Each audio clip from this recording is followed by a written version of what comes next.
பேரறிஞர் பெருந்தகை அண்ணாவின் 117வது பிறந்தநாளை முன்னிட்டு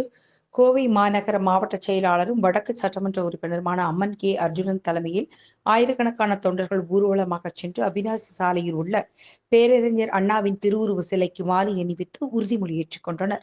முன்னாள் அமைச்சரும் அதிமுக தலைமை நிலைய செயலாளருமான SP வேலுமணியின் வழிகாட்டுதலின் பேரில் பேரறிஞர் அண்ணாவின் 117வது பிறந்த நாளை முன்னிட்டு கோவை மாநகர மாவட்ட செயலாளரும் வடக்கு சட்டமன்ற உறுப்பினருமான அம்மன் கே அர்ஜுனன் தலைமையிலும் கழக அம்மா பேரவை இணைச் செயலாளரும் சிங்காநல்லூர் சட்டமன்ற உறுப்பினருமான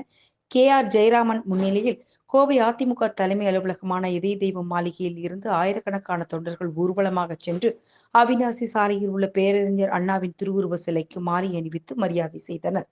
தொடர்ந்து மாண்புமிகு புரட்சித் தலைவர் MGR, மாண்புமிகு புரட்சித் தலைவி அம்மா ஆகியோரது திருவுருவ சிலைகளுக்கு மாலை அணிவித்து மரியாதை செய்தனர். இதனைத் தொடர்ந்து இதய தெய்வம் மாளிகையில் கழகத்தின் மூவர்ண கொடியை ஏற்றியும் அலங்கரித்து வைத்திருந்த பேரறிஞர் அண்ணாவின் திருவுருவ சிலைக்கு மலர் தூவியும் மரியாதை செய்து பொதுமக்களுக்கு இனிப்பு வழங்கப்பட்டது.